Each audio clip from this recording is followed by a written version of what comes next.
Thank you all for being here.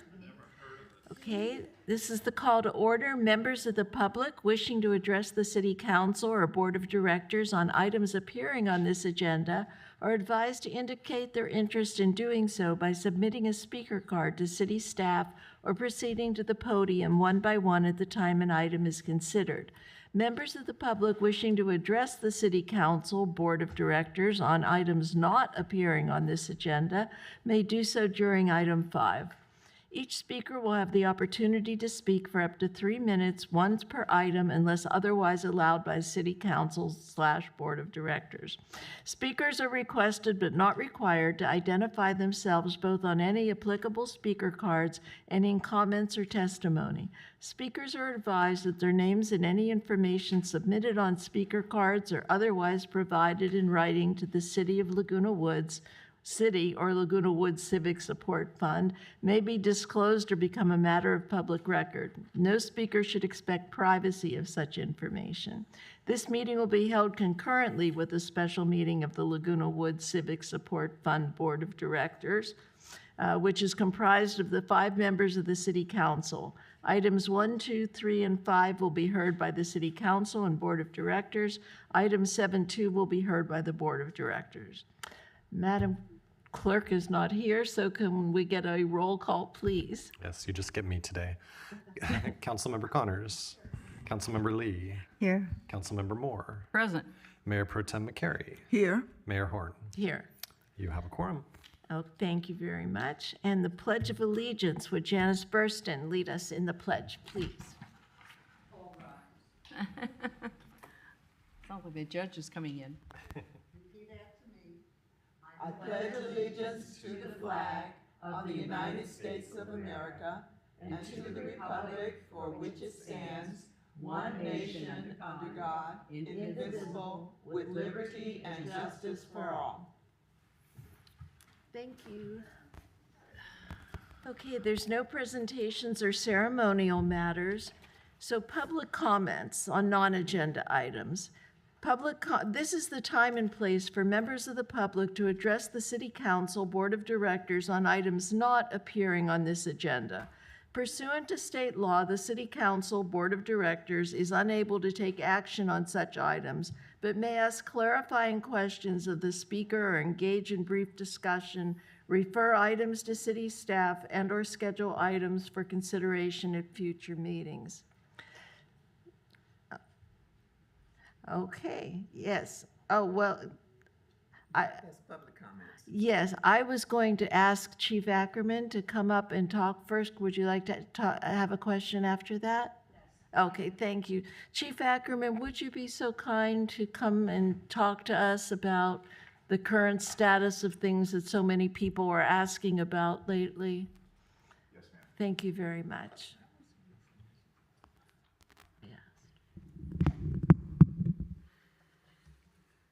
Good afternoon, Mayor, council members. Just want me to, Yes, in please, general. just in general, update us, because many people are asking, and you're the authority on it, and know With- more than we do. with regard to current immigration enforcement throughout the state of California or the nation, the sheriff's stance on this matters go along with Senate Bill 54, which is the California CARES Act. It was enacted in 2018 and then expressed in California Government Code 7282 through 7284.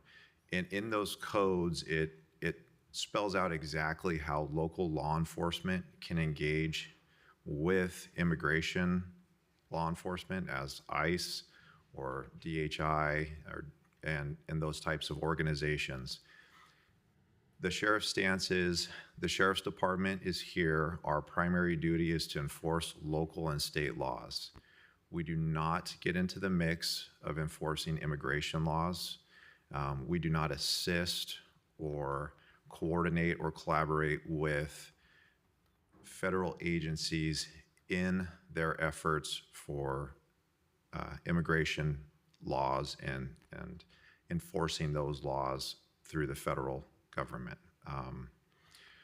We do, for individuals who are in custody, someone in one of our jails, that has been convicted of a serious felony or a violent felony, and that's spelled out in those government code sections. When they are in our custody with a serious felony or a violent felony charge, we will notify immigration officials at that time that we have someone in custody that is potentially here against a federal law, but also has these charges as far as the state goes. Any questions? Yes, ma'am.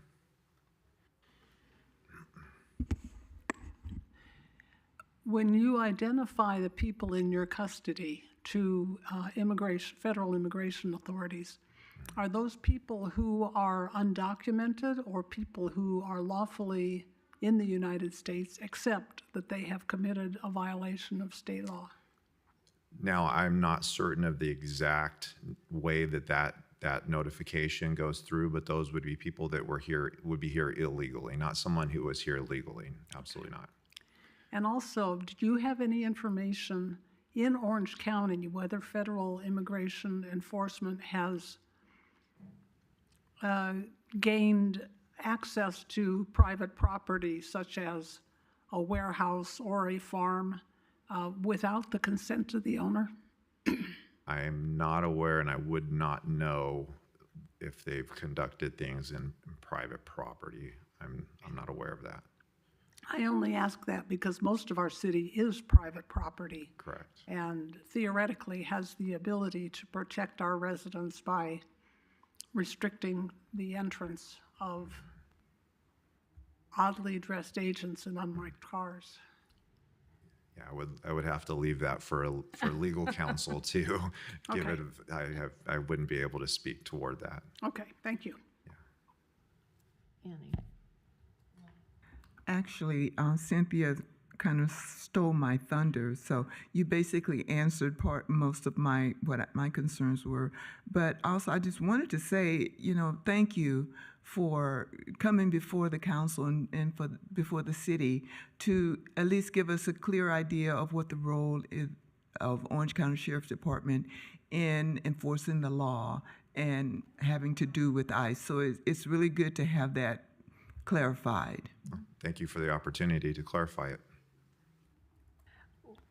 We hear that ICE is in Lake Forest, staying at hotels, that ICE is operating in different cities around us and at Home Depots. And you would have more insight, not into what's going to happen, but what has happened. I know what the sheriff's role is, but I'm curious about if you know of anything that's going on around here.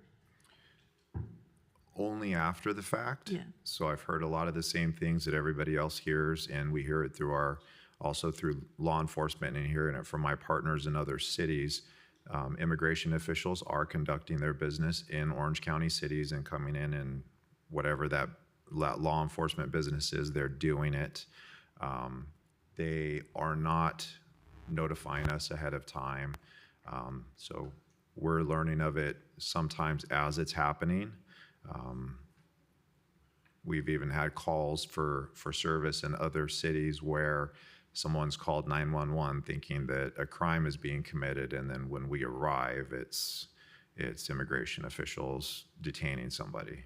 So That can be confusing and scary when they show up in masks with no identifying insignia on their jackets or something and spirit somebody into a car. And so how would the average person know if they're being abducted or being detained by ICE? Or as a woman, it's scary to me thinking what could happen.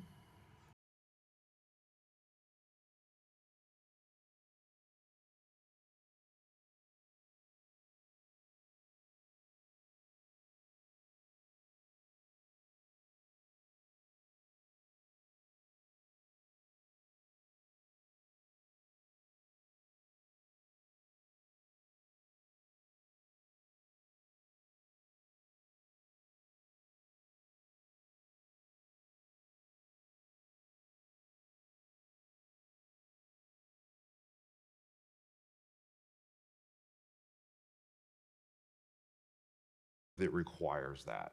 That's just been a common courtesy thing through the state of California and our local agencies that we do. And we do it to deconflict also, because we don't want what I was talking about earlier, the blue on blue type of thing. We don't want to end up in a shooting where officers are shooting at officers, and that type of thing. So as far as a legal requirement for the federal government to tell us what they're doing, I don't believe any exists. Okay? And if we look at the hierarchy of government law enforcement coming down, I don't believe that they feel obligated to tell us things. But that's just that. Now, I do know in some situations they are coordinating and telling other agencies. I just think they're doing a lot of work lately, and so things are getting missed. I don't know that it's intentional or not intentional. I can't tell you exactly that. As far as identification and what they're legally supposed to provide to people, I don't know, because I don't know their policies. Again, it's the federal agency and not a local agency. If the sheriff's department were to be involved with something, you would see kind of what you see here: a name tag, a badge, my ID number. We would say who we are, what we're doing when we get there. I mean, we also have undercover units, but once we come to make contact with people, badges need to be out so that we're readily identified. And part of that is an officer safety issue too. If we're not identified and we jump out and try to do something, we end up in a fight with somebody, and it could be reasonable that they were scared, they didn't know we were the police. So part of that is also safety for us and safety for others. With the federal government, I don't know what their regulations are. I agree with you, it'd be concerning if they're doing that and they're coming out and they're not identifying themselves. That is definitely something that could be a public concern. Thank you. I'm just going to jump in. We can certainly continue to ask clarifying questions. I do just want to note that this isn't on the agenda, so the council needs to be cognizant of not getting into a discussion back and forth. So just That's just one more question. Is that okay? Rebecca Gilad?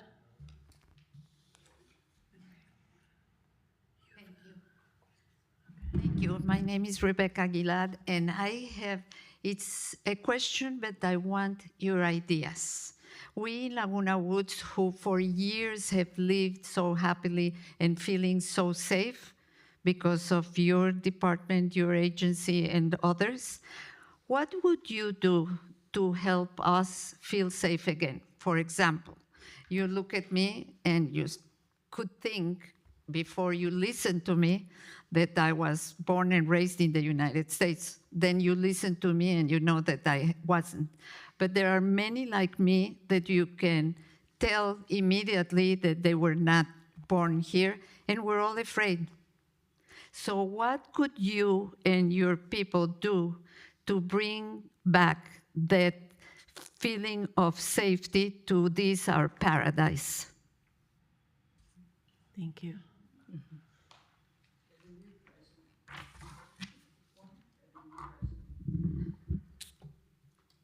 Good question, thank you. I would say that just know that when you're dealing with the sheriff's department, if there's any calls for service, when we respond to something, we conduct our business without regard to immigration status. A member from the sheriff's department will never ask a victim, a witness, a suspect what their immigration status is. So we do not have that bias when we conduct our business. So I think that's important to know. When you're dealing with local law enforcement, we are not going to ask anybody their immigration status or try to get involved in anything like that.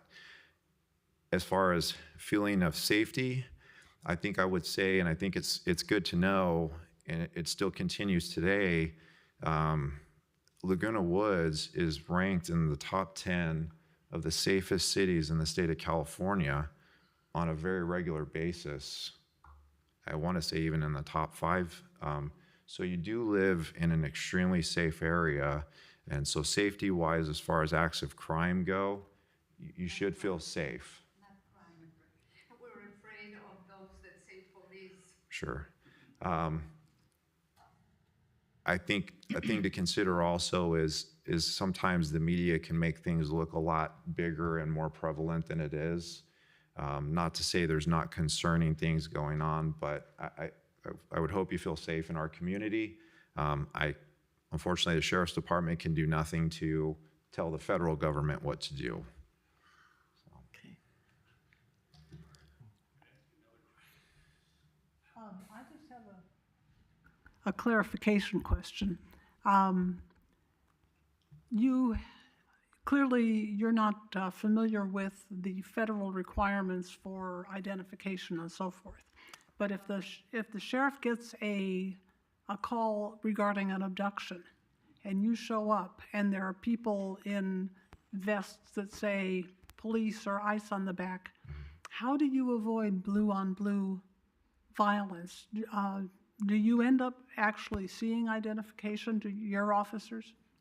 If we were dispatched to something where it was a possible kidnapping or abduction, we would respond and we would verify whether or not a crime had occurred, and if that involved interacting with the other parties to establish their identities, that's something we would do. We would never walk away from something, a claim of that type of crime happening, without ensuring that that it wasn't an actual abduction or kidnapping. Thank you once more for a timely discussion, obviously, but one that's difficult when you have a certain area of responsibility and you cannot be responsible and respond for people who are in other areas. And I appreciate the time that you took on this. Thank you. Thank you. And I'm going to suggest that if members of the audience have additional comments for Chief Ackerman, I'm sure he'd be happy to make himself available either out front or in the lobby or something to continue that conversation. So thank you again for being willing to come up and talk for a few minutes on issues that have been concerning our residents. Thank you. My pleasure. Okay. And no city treasurer's report. We get to the consent calendar. All items listed on the consent calendar are considered routine and will be enacted by one vote. There will be no separate discussion of these items unless a member of the City Council, Board of Directors, or City staff requests specific items be removed from the consent calendar for separate discussion and consideration of action. Members of the public may address the City Council, Board of Directors on items appearing on the consent calendar, regardless of whether an item is removed for separate discussion and consideration of action. I second. Thank you. It's been moved and seconded. All in favor? Aye. Okay, and now I'll adjourn the special meeting of the Laguna Woods Civic Support Fund Board of Directors. There are no public hearings, so we get to City Council business. And we get to our fiscal 25-27 budget and work plan and fiscal years 25-36 capital improvement program. Mr. City Manager. All right, thank you very much. We have a couple of items on the agenda that deal with the implementation of the budget and work plan for the next 2 years and the capital improvement program for the next 11 years. As you're well aware, this is the 6th meeting on the subject. At your meeting earlier this month, we provided a draft of the majority of the budget and work plan. There have been no substantive changes between that meeting and today's meeting, with the exception of the addition of a transmittal letter, which, again, I hesitate to say is a substantive difference, but that was a new document provided to you in this agenda packet. So I'm just going to run through some of the highlights that we talked about last time. I think they bear repeating. One of the things that didn't occur to me last meeting, but when I sat down to do the transmittal letter did occur to me, is that this is actually our 5th 2-year budget and work plan. So we switched to 2-year budgets and work plans in 2017. By the time we're done with this next term of the budget and work plan, it will have been 10 years of longer range financial planning. And I say it in the letter, but I'll say it here, that I do think that it has been an invaluable step in being able to look further ahead, right? It's always easiest to look as little ahead as possible, right? One day ahead is great. 2 days ahead is better, but harder, right? And so we had been functioning on single-year budgets and work plans, but the transition to 2 years really, I think, has done wonderful things for us to be able to think about the city in a longer-term perspective. And then with that, of course, we also moved from 7-year capital improvement plans or programs to 11-year capital improvement programs. And similar thought there, right? The longer we can look out ahead, the more certainty we can give ourselves about our financial status. And then just the things that I touched on last time, this budget includes no debt service obligations. The city's never issued bonds, so there is no debt included in this budget. We have fully funded pension plans according to our most current actuarial valuations. We'll receive new actuarial valuations this summer and very likely be talking to you in the fall about whether or not to make additional lump sum contributions to continue to pay down that liability. We have 2 growing pre-funding trusts, one for pension liabilities and one for retiree medical liabilities.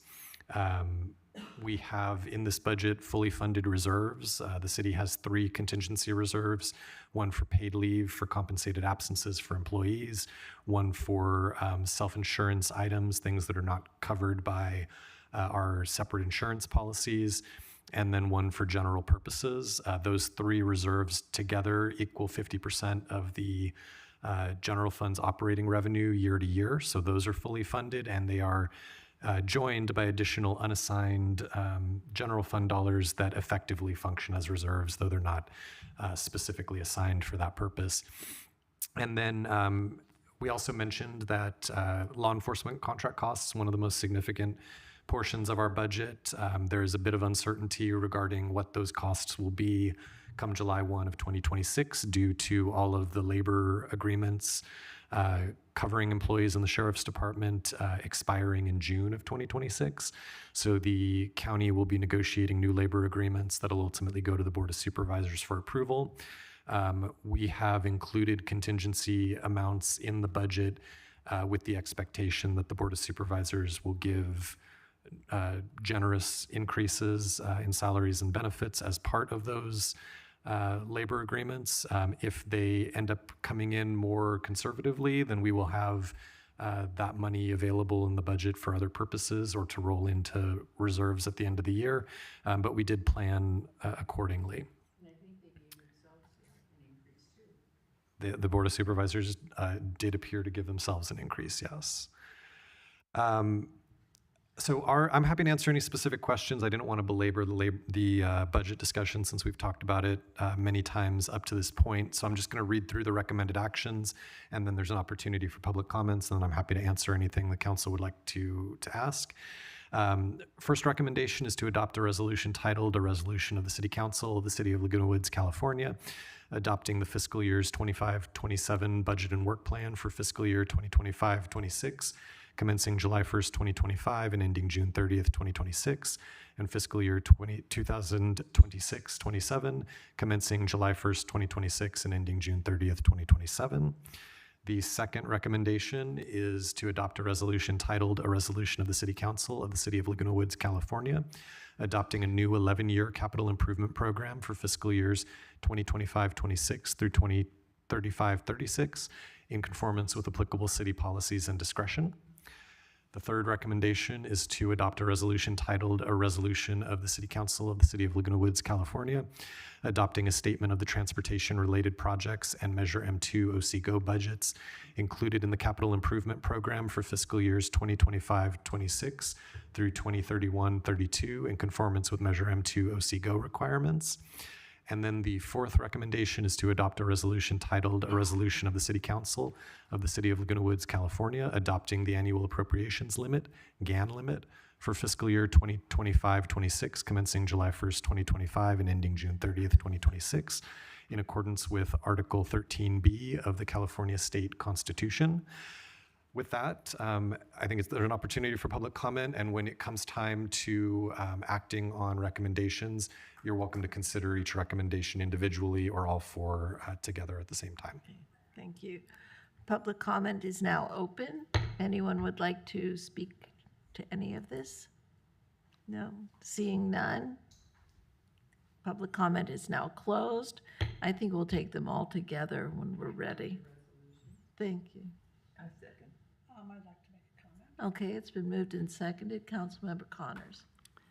I want to commend our staff for putting together this document. It's heavy on words, and if you're having trouble with numbers, the words tell an amazing story.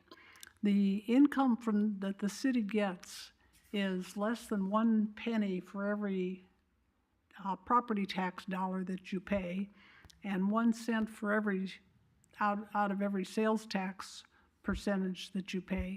And if you took the time to read through this document, which is a pretty easy read on the city's website, you would be astonished at what the city does with the amount of money that we get.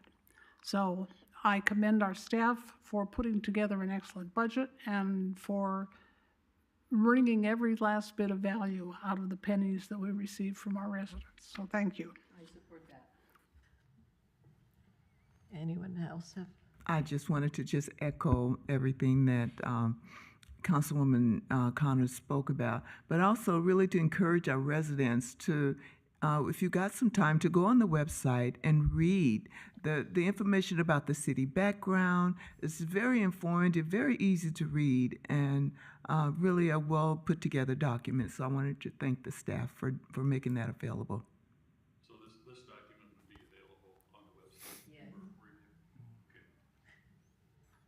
Okay. I also want to commend staff again, like I did last time. We rank so much higher than any of the other cities in being able to say and do all these things as far as our budgets and our pensions and our assets and liabilities. It's really wonderful, and it's all due to our staff and decisions made over the years. So we're very lucky to have the staff that we do and be in the position that we're in. So I just had one other comment. Okay. I just wanted to say, and thank you, Chris, for mentioning it, the fact that we went from a 1-year budget cycle to a 2-year budget cycle, and the explanation as to how much better it is with that cycle. So I appreciate reading that, and then again having you reinforce it with your comments. yeah. I would also like to make a comment, and thank you for coming and being interested. A budget is something that people, when it doesn't go right, they're there, but they often take it for granted. And I appreciate your being interested because it is a fascinating to look at it. It's not a complicated one as Anaheim or the larger cities that have so many other assets they have to do, but you will see how well handled the budget is, and I commend our city managers especially for understanding common sense handling of our finances. It's appreciated, Chris. Thank you. He's conscientious. Is this still preliminary and No. final needs to be voted on? That's what they're considering doing right now. And I think the part of the mobility, because we are, if you live in the community, I think you do, the mobility program is very important to our residents, and we do support that. I think it has a lot of use, and you'll see that it's heavily used for doctor's visits, and veterans use it. Of course, there's the airport usage, but the big ones that we really feel best about are people having access to transportation to medical appointments, so at a reduced price. Good for you. All right, so you have a motion and a second. Okay. Yeah. All in favor? It's been moved and seconded. All in favor? Aye. Aye. All right. Okay.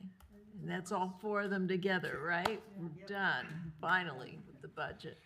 Okay, 9.2, Road Repair and Accountability Act of 2017 project list.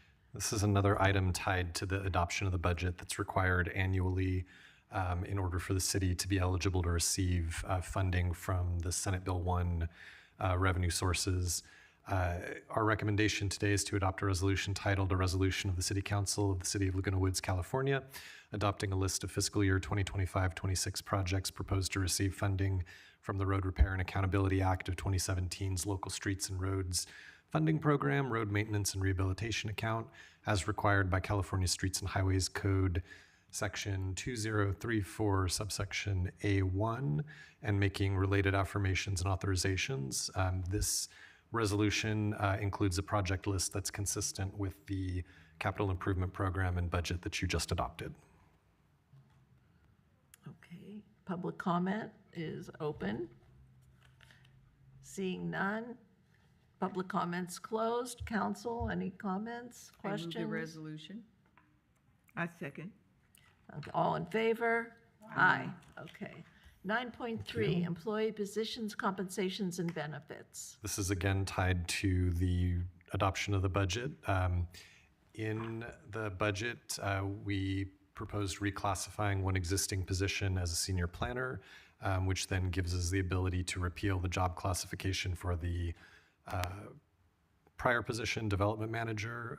We're also planning to promote the existing conservation administrator to the planning and environmental services director position. So we would recommend that the council approve a job classification for the senior planner position and repeal job classifications for the conservation administrator and development manager positions effective July 1, 2025. And then adopt a resolution titled A Resolution of the City Council of the City of Laguna Woods, California, repealing resolution number 25-15 and establishing a compensation schedule and benefits for city employees, including the city manager and other local agency executives, as defined in California Government Code Section 3511.1.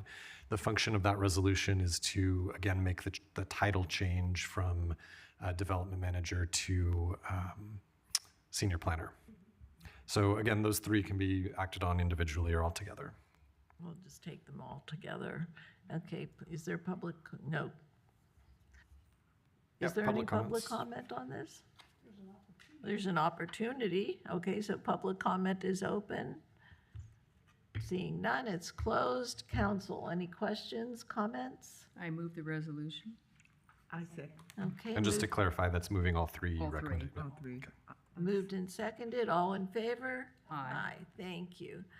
Okay, so now we come to smoking, fire hazards, and resident safety, and this was agendized by Councilmember Moore. In the morning when I walk my dog, I pick up trash, and I noticed recently, and I sent Chris 3 photos. These are actual photos that I saw when I was walking.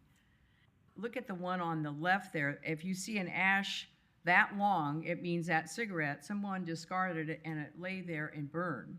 And the one on the right, I think there was a third one even, and the one on the right, the ash was gone, but it had burned all the way to the filter.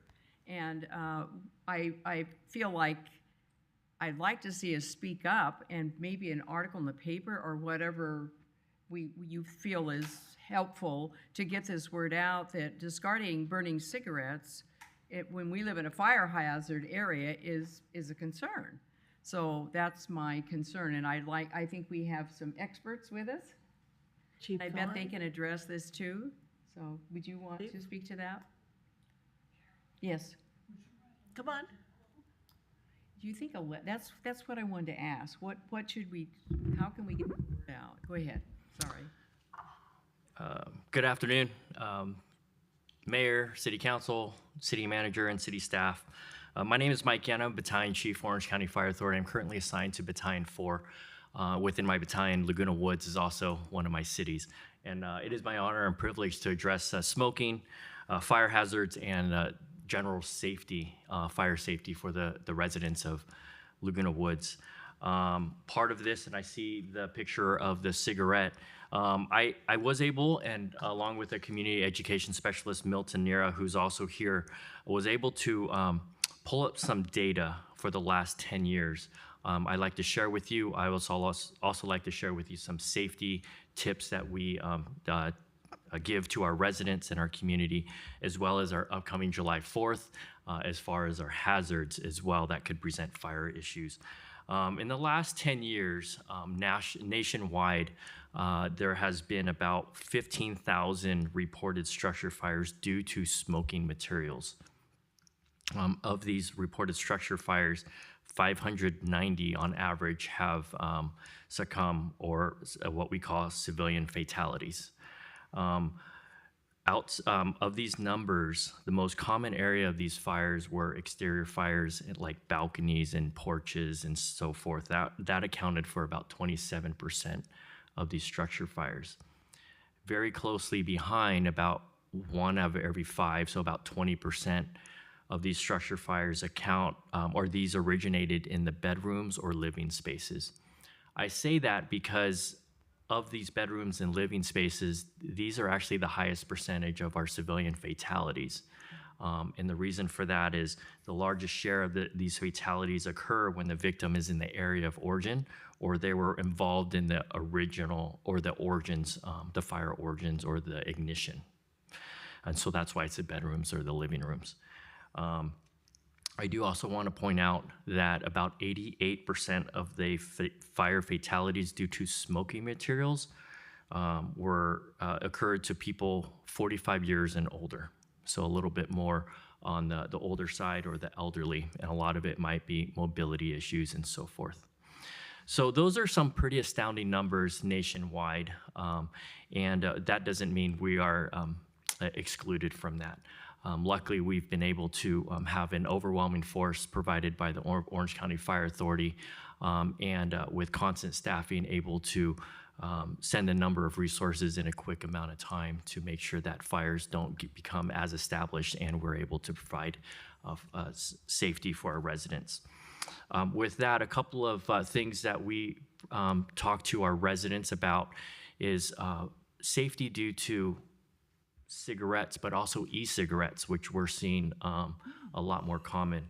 Within our cigarettes, we always like to say, hey, if you smoke, use only fire-safe cigarettes.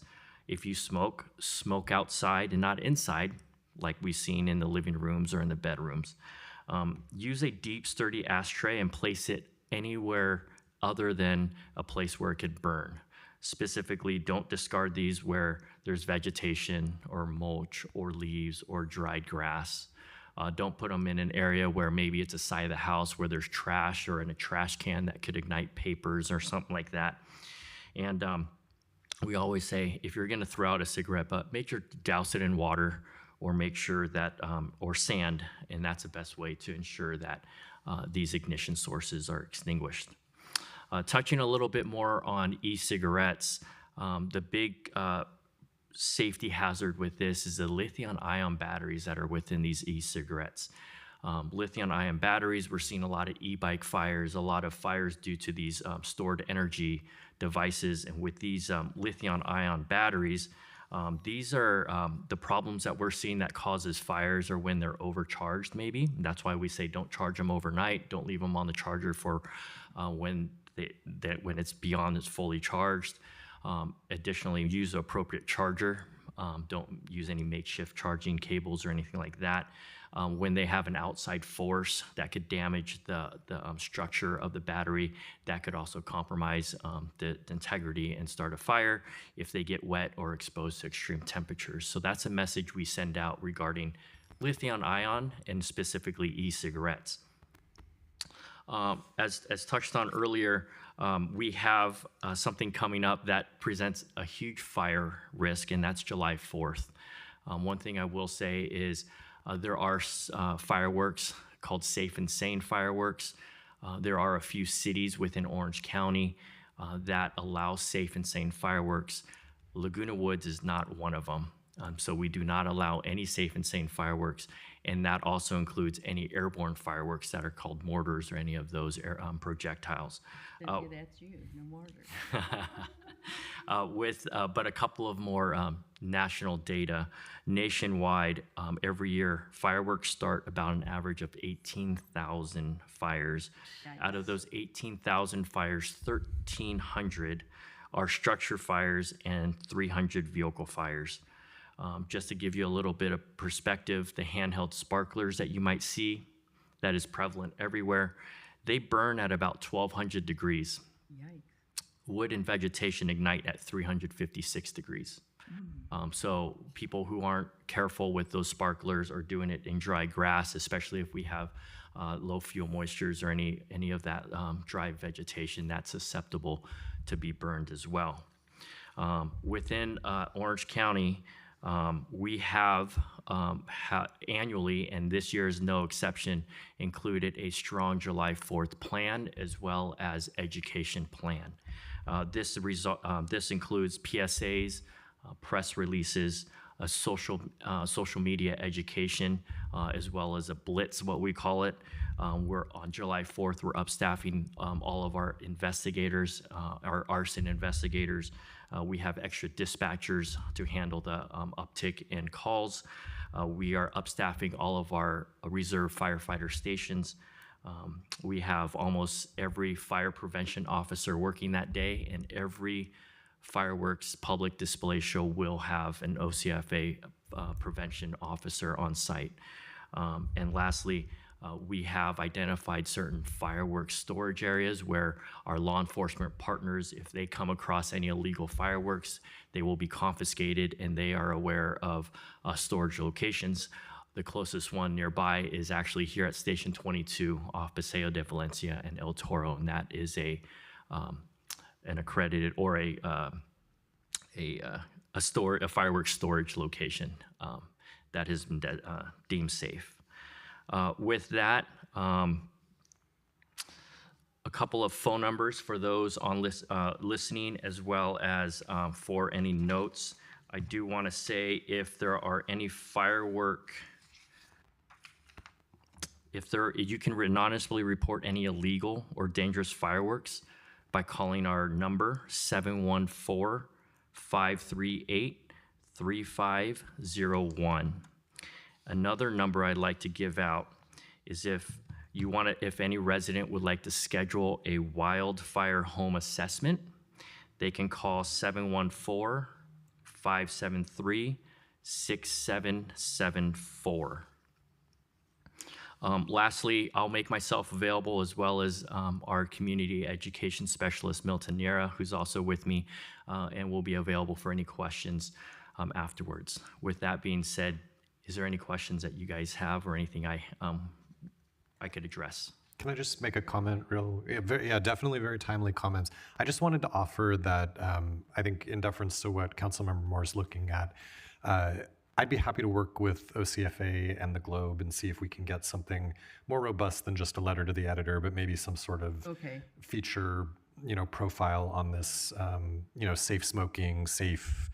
I wondered about the breeze too. Yeah, I can definitely reach out to the breeze as well and see if there's an opportunity. But I think we can definitely work on getting some PR out on the subject. Thank you. Thank you for acting on that. I appreciate it. You bet. Absolutely. I will, yes. Yeah, well, and also the TV appearance at TV6, and I think we should have a presentation because the pictures, these are the incidents that happen in the Laguna Woods, Right in here. the village, Right. yes. And I think we could bring this up on TV6 and have a discussion, and I think that would be very appropriate and effective. I find that more people watch TV than read Globe.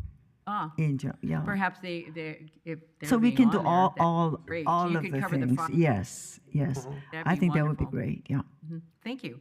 We'd be happy to work with you on that. Surprising that people would just take a cigarette and throw it out the window. It just seems. It seems you should. Yeah. Throw trash down all the time. So It's just one more item. And they probably all watch TV Yeah. instead of throwing out and watch TV. So we should. And fireworks are so polluting. I love the drone shows they have now. I hope that becomes the wave of the future. There are some scheduled drone shows that are in Orange County. Good. So that Excellent. they are coming up and they are getting more popular, but obviously the replacement of the sounds isn't all that.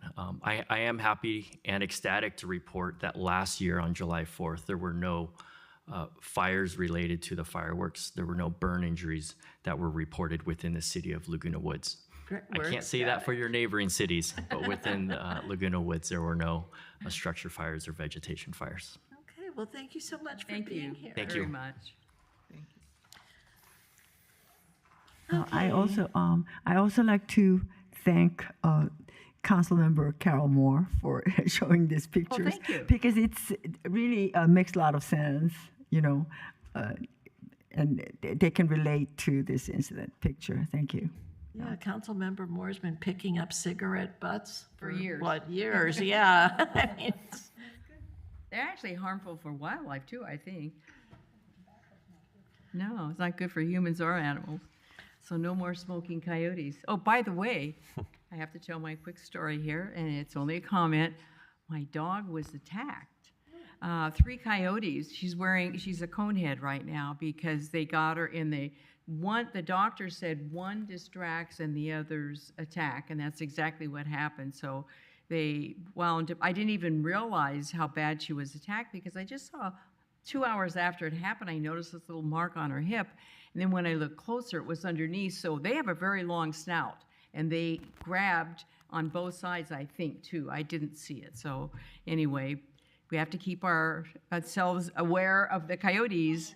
Pardon? wasn't she? She ran out the back door. I know. I didn't let her loose because it sounds like how the door was open. She ran out, and I didn't think she would go very far because, and I called to her because I was preparing to feed her, and dogs know when it's time they're going to stay close. But about that time, she got a whiff and took off around, and then I couldn't see her. Thank goodness for my neighbor who didn't see this whole thing, but she heard it. And rather than take more time and give you every last detail, she's lucky to be alive, really. Those guys are fast.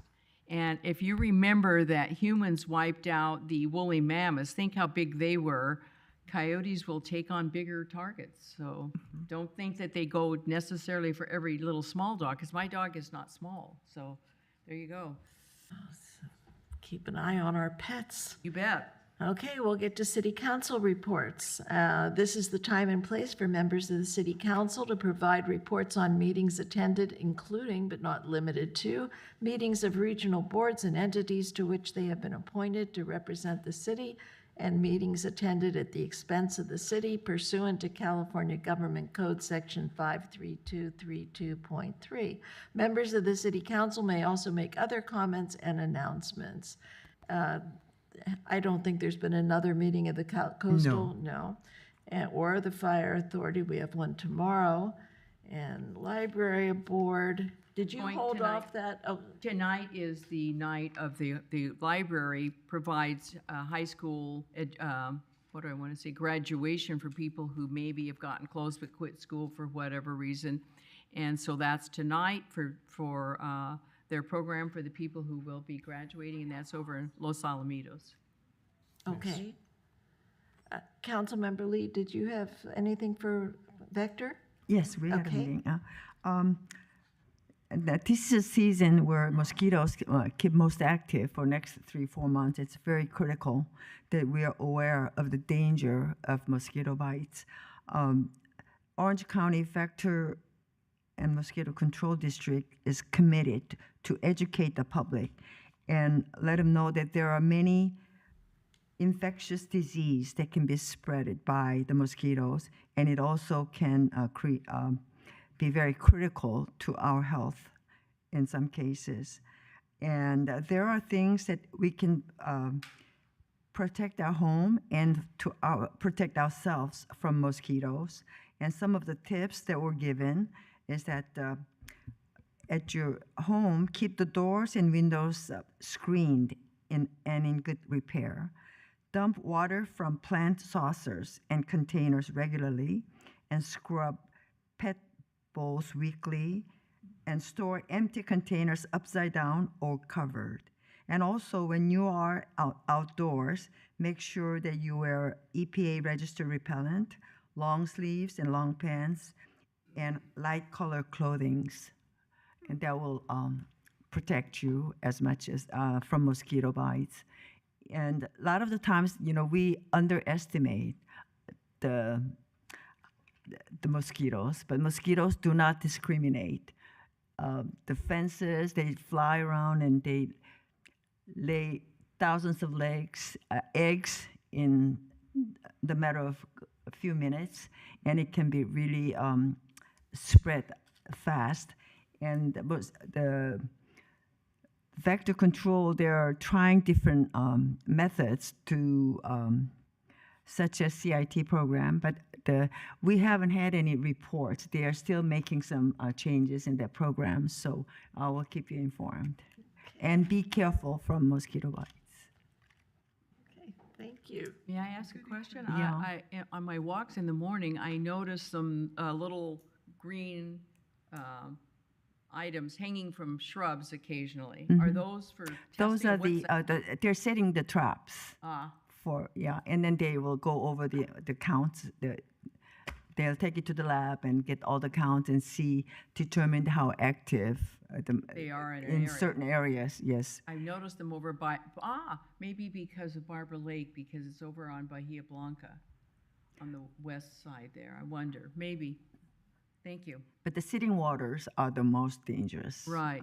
Source, yes. Okay, thank you very much. Next, we come to the San Joaquin Hills Transportation Corridor Agency. Councilmember Connors. Well, I have good news that the bonds that built these roads have been upgraded by Fitch, which is one of the 3 bond rating agencies, along with Moody's and Standard & Poor's, to A and A-. These bonds were issued like 30 years ago in order to fund the construction of the roads because there was no tax money available to build the roads. And then for the first 5 years, and they were junk bonds because they were supported by a promise of future toll revenue. And then for the first 5 or 6 years, there was no revenue. All we did was spend the money to build the roads. And then we got the first 10 riders on the roads, and then the first 100 riders, and then finally we began to make money and began to make payments on these bonds. So the payments have been really scheduled out, and they are not due to be paid off until 2050 or thereabouts. But the organization every year puts about 3/4 of its toll revenue into repaying these bonds. We've done some early buybacks to reduce the total amount outstanding. And the advantage of a high rating, a high bond rating, is not that we're planning to borrow money in the future, because we have no plans to do that, but it does point to the fiscal responsibility of the agency, and it allows us then to do other things and poises us as a responsible leader in the tolling industry. And for example, the toll roads is now handling the tolling operations and customer service for the San Bernardino Transportation Corridor for the toll lanes on Highway 10. So that's the first thing. The second is that we keep expanding our competence in our customer service department when people call in, and upgrading the push-button responses and the things you can do without talking to a customer representative. But now we're in a pilot project for the actual customer representative conversations, where we use AI to listen to and summarize the call. And at the end of the call, it presents a summary of what was discussed. And that allows the agent then to go over that with the customer and make sure that that's accurate, and then just plop it into that customer's record. So if the customer calls back another time, there will be a clear record of what happened during this transaction. Wow. So Yeah, it is. it saves our employees time Yeah. in that they don't have to stop and type it all up, and it provides an accurate record of the interaction. So that's a good thing. That's all. Very interesting. Okay, South Orange County Watershed Management, did you want to say anything? I think I'll wait on that one. Again, okay. Okay, so now I know Councilmember Connors wants to comment on the best and bravest and the, We went to the Orange County Fire Authority's Best and Bravest Award Ceremony, where our own Chief Summers got an Award of Valor. And I have to say that what he did during an active fire was to go into a box canyon where a fellow firefighter was trapped in his vehicle or could not get his vehicle out, and there was fire on both sides. And Captain, thank you. And Captain Summer went into this dangerous situation and pulled out the firefighter, and within a few moments after they got out of the canyon, the whole canyon was engulfed in flames. So it was a pretty impressive thing to do. I also attended the League of Cities dinner about 2 weeks ago, where the subject was trash and recycling. And there was a discussion about organics, and the Orange County Waste Management Authority has built an organics recycling plant or processing plant to handle all the waste that it picks up from the unincorporated areas. Most of the cities, including ours, have contracted with our waste haulers, in this case, Waste Management. In this case, CR&R. And we had a substantial rate increase to our residents, which included paying CR&R to construct an organic processing facility. And now there's some discussion as to whether our organics should be processed at the county facility inside Orange County or at the processing facility that we have already paid for in our rate structure with CR&R. So it was lively. Those are really interesting. If you ever have an opportunity to go to one of the biodigester and see that facility with the organics thing, the cow stuff from their stomach, it dissolves everything. I mean, every part of the organics is used. Or if you ever want to go to a MRF, how they separate all the different recycling is fascinating. So, but it's a niche interest, I'm sure. Okay, are there any other reports? Seeing none, we do have a closed session today. So we will meet in closed session under the authority of California Government Code Section 54957B1 to consider the following: the public employee performance evaluation. So do you want to say something? There is an opportunity for public comment on this, even though the council discussion will be in closed session. Okay, is there any public comment on this, on the closed session item?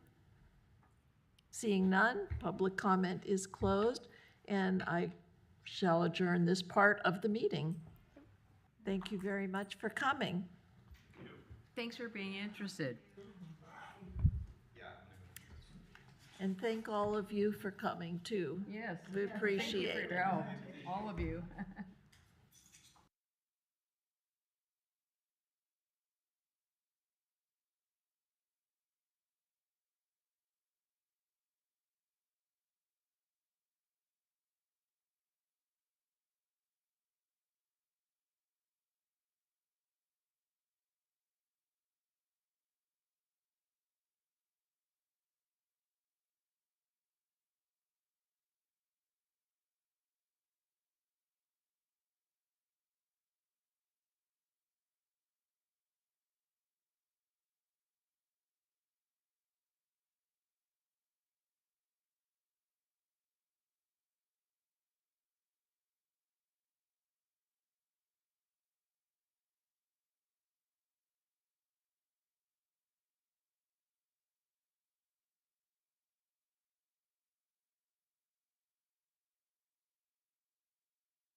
Nothing, no. They're probably going to tell me when they see me. Okay, I'm going to call this meeting back to order and turn it over to our attorney. All right, the council met in closed session pursuant to Government Code 54957B1 for the annual city manager performance evaluation, and we have no reportable action. Okay, thank you very much. So this meeting is now adjourned until Wednesday, July 16th, 2025 at 2 p.m. Thank you very much.